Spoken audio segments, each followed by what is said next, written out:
Hello friends. कहानी प्यार व्यार शादी वादी। जब सभी लोग फलों के रस से बनी पूष नामक हल्की शराब पी चुके थे तो हमारे माता पिता ने फुसफुसाकर आपस में कुछ बात की और वह हमें उस कमरे में अकेला छोड़कर बाहर चले गए। मेरे पिताजी ने जाते जाते फुसफुसाकर मुझसे कहा, चल आगे बढ़ और उससे बात कर। अरे बाऊजी, अगर मैं उससे प्यार नहीं करता हूँ तो कैसे ज़बरदस्ती मैं इससे ये कह सकता हूँ कि मैं तुम्हें चाहता हूँ। यार, तुझे इससे क्या लेना देना है? बेवकूफ़ी मत कर, जरा दिमाग से काम ले। ये कहकर मेरे पिताजी ने कहर भरी नज़र मुझ पर डाली और कमरे से बाहर चले गए।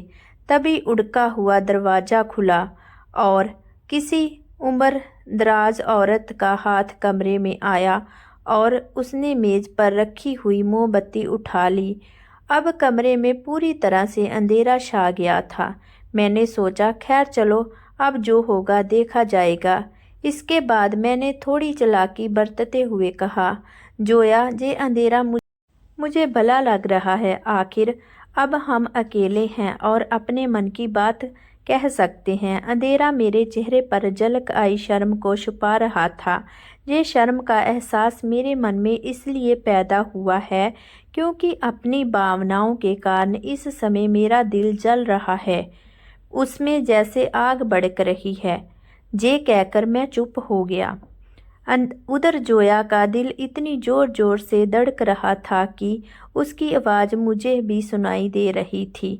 घबराहट से जोया दांत किटकिटा रही थी। उसका बदन भी बुरी तरह से कांप रहा था और यह कंपकपाहट उस बेंच से होकर जिस पर हम बैठे हुए थे मुझ तक भी पहुंच रही थी। यह बेचारी लड़की भी मुझसे प्यार नहीं करती थी, बल्कि यह तो मुझसे वैसे ही नफरत करती थी जैसे कोई कुत्ता उस छड़ी से नफरत करता है जिससे कभी कभी उसे सजा दी जाती है।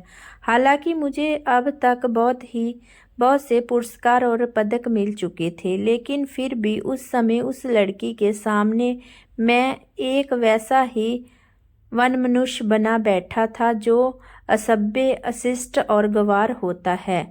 मैं बारी थोबड़े वाले, बड़े बड़े रोए वाले किसी बदसूरत जानवर की तरह लग रहा था। लगातार चलने वाले जुकाम और अक्सर पी जाने वाली शराब की वजह से मेरी नाक फूली हुई थी और मेरा थोबड़ा लाल बबूका बना हुआ था। मैं इतना ढीला ढाला और आलसी हो चुका था कि बालू भी मेरे सामने ज़्यादा फुर्तीला और ज़्यादा चालाक दिखाई देता, और मैं इतना नीचे गिर चुका था जिसके बारे में तो कुछ बताया ही नहीं जा सकता। कभी मैंने इसी जोया से, जिससे अब मेरे रिश्ते की बात चल रही थी, रिश्वत भी खाई थी। उससे अपने मन की बात कहकर मैं चुप हो गया क्योंकि अब मुझे इस लड़की पर दया आ रही थी। चलिए बाहर बगीचे में चलते हैं, मैंने उससे कहा, जहाँ घुटन महसूस हो रही है। हमारे माता पिता उस कमरे के बाहर ही खड़े हुए थे और हमारी बातचीत सुनने की कोशिश कर रहे थे। हमें बाहर निकलता देख वे जल्दी से बरामदे में एक कोने में जाकर खड़े हो गए। हम घर से बाहर निकल आए और घर के सामने बने बगीचे में एक पगडंडी पर चलने लगे। जोया के चेहरे पर चांद की रोशनी चमक रही थी। मैं बेवकूफ़ों की तरह उसे घूर रहा था। मैंने उसके चेहरे पर झलक रही मधुरता को महसूस किया, फिर एक गहरी सांस भरी और उससे कहा, लगता है नर कोयल गा रहा है, अपनी मादा को लुभा रहा है, पर मैं भला किसी को क्या लुभा सकता हूँ। जोया का चेहरा शर्म से लाल हो गया और उसने अपनी नज़रें झुका ली। शायद उसे पहले ही ये बात बता दिया गया था कि उसे मेरे सामने किस तरह अभिनय करना है। हम दोनों बगीचे के उस पार नदी किनारे पहुंच गए। वहां एक बेंच पड़ी थी। हम दोनों बेंच पर बैठ गए और नदी में लहरों की अठकोलियां देखने लगे। नदी के उस पार सफ़ेद गिरजाघर चमक रहा था और गिरजाघर के पीछे लगे पेड़ों के उस पार जिमींदार कुलदारफ की बड़ी सी हवेली झलक रही थी। इसी हवेली में वह क्लर्क बलिस्तान रहता था, जिससे जोया पूरे मन से चाहती थी।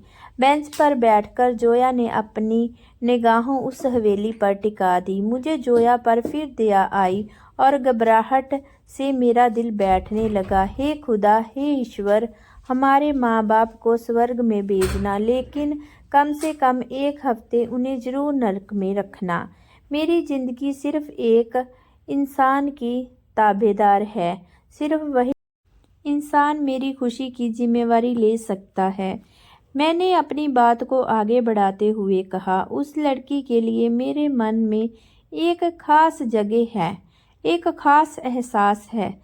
सच सच कहूँ तो मैं उससे मोहब्बत करता हूँ। मैं बुरी तरह से उससे इश्क में डूबा हुआ हूँ। उससे बेहद प्यार करता हूँ। सवाल ये है कि वो मुझे चाहती है या नहीं।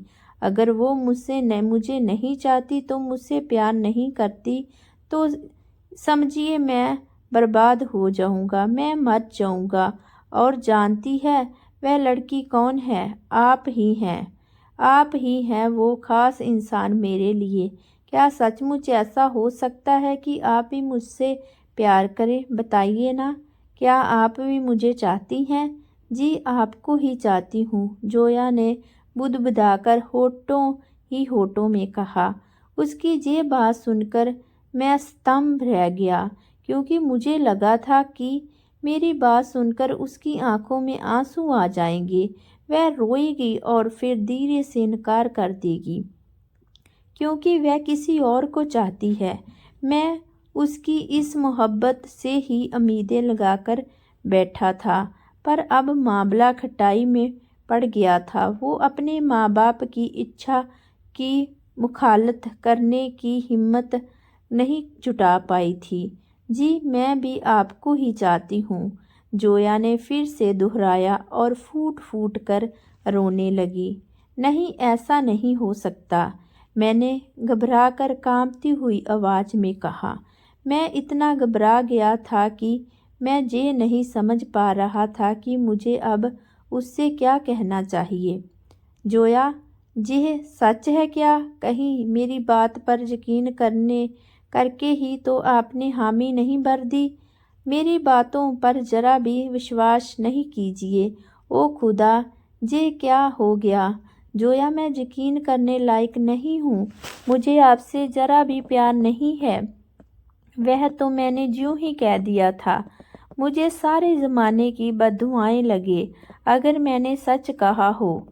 मुझे यकीन है कि आप भी मुझसे प्यार नहीं करती। प्यार व्यार ये सब बेकार बातें हैं। मैं बदहवास होकर बेंच के चारों तरफ भागने लगा। अरे, ये सब मजाक है जोया। ये प्यार व्यार, ये शादी वादी सब फजूल की चीज़ें हैं। ज़मीन जायदाद के मामले हैं ये सब, और इन्हीं मामलों की वजह से हमारा रिश्ता तय किया जा रहा है। आपसे शादी करने से तो बेहतर है कि मैं अपने गले में एक भारी पत्थर लटका लूं। आखिर क्या हक है कि वे हमारी जिंदगियों के साथ खिलवाड़ करें? वो लोग हमें अपना गुलाम समझते हैं क्या? हमें अपना कुत्ता समझते हैं कि जब मर्जी हुई जिस किसी भी खूंटे से बांध दिया? नहीं, हम ये शादी नहीं करेंगे, चाहे कुछ भी हो जाए। हमने अभी तक उनकी सारी बातें मानी हैं, लेकिन अब मैं नहीं मानूंगा। मैं अभी जाकर उनसे कहता हूँ कि मैं आपसे शादी नहीं कर सकता, बस बात खत्म हो जाएगी। अचानक ही जोया ने रोना बंद कर दिया और एक पल में ही उसकी आंखें सूख गईं। उधर मैं अपने जुनून में बोलता ही जा रहा था, मैं अभी उन्हें बता दूंगा। आप भी कह दीजिएगा। आप उन्हें बता दीजिए कि आप मुझसे कतई नहीं चाहती हैं और बलिस्तान से प्यार करती हैं। आप कह दीजिए कि शादी करूंगी तो बलिस्तान से ही। मुझे मालूम है कि आप उसे कितनी गहराई से प्यार करती हैं। मेरे साथ चलते चलते जोया अचानक हंसने लगी थी। वह बड़ी खुश दिखाई दे रही थी। आपको भी तो किसी और लड़की से प्यार है?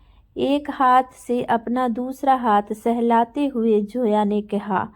आप मोहतरमा देबे से प्यार करते हैं? हाँ, आप ठीक कह रही हैं।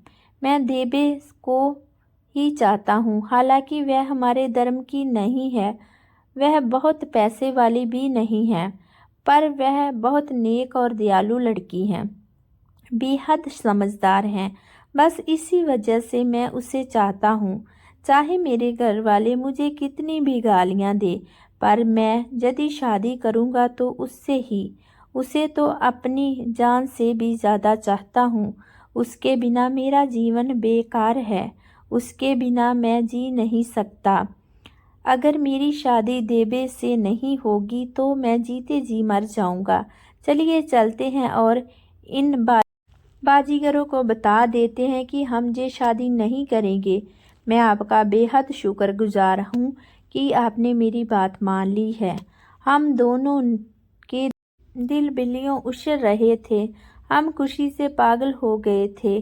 मैं बार बार जोया का शुक्रिया कह रहा था और जोया भी खुशी से मेरे हाथों को चूम रही थी। हम दोनों एक दूसरे को नेक और ईमानदार बता रहे थे। फिर जोया ने मेरे सिर और मेरे गालों को चूमना शुरू कर दिया। मैं बार बार उसके हाथ चूम रहा था। मैं उसके एहसास के तले इतनी बुरी तरह से दब गया था कि सारी तमीज़ भूलकर मैंने उससे लिपटना शुरू कर दिया था। कहना चाहिए कि एक दूसरे से मोहब्बत ना होने का ये इजहार इतना खुशगवार इजहार था कि वह हमें मोहब्बत के इजहार से ज़्यादा ज़रूरी लग रहा था। हमारे चेहरे खुशी की वजह से गुलाबी हो गए थे। हम घर की तरफ चल पड़े ताकि अपने अपने माँ बाप को अपने इस फैसले की जानकारी दे सकें। अरे वो हमें गालियाँ ही देंगे ना, हमारी पिटाई कर देंगे। मैं बड़े जोश में बोल रहा था। हद से हद हमें घर से निकाल देंगे, पर हम खुश तो रहेंगे ना। हम घर पहुँचे तो देखा कि हम दोनों के माता पिता वहीं दरवाजे पर हमारा इंतज़ार कर रहे थे। हमारे खुशी से चमकते चेहरे देखकर उन्होंने तुरंत नौकर को बुलाया और शैंपेन की बोतल लाने को कहा, लेकिन मैंने इसका विरोध करना शुरू कर दिया। मैं हाथ उठा उठाकर और पैर पटक पटक कर अपनी बात कहने लगा। जोया भी चला रही थी और जोर जोर से रो रही थी। वहाँ हंगामा हो गया था। आखिर उस दिन शैंपेन की बोतल नहीं खुली, पर आखिर हमारी शादी कर दी गई। आज हमारी शादी की रजत जयंती है। हम पिछले 25 साल से एक दूसरे के साथ रह रहे हैं। शुरू शुरू में ज़िंदगी की गाड़ी बड़ी मुश्किल से खींची।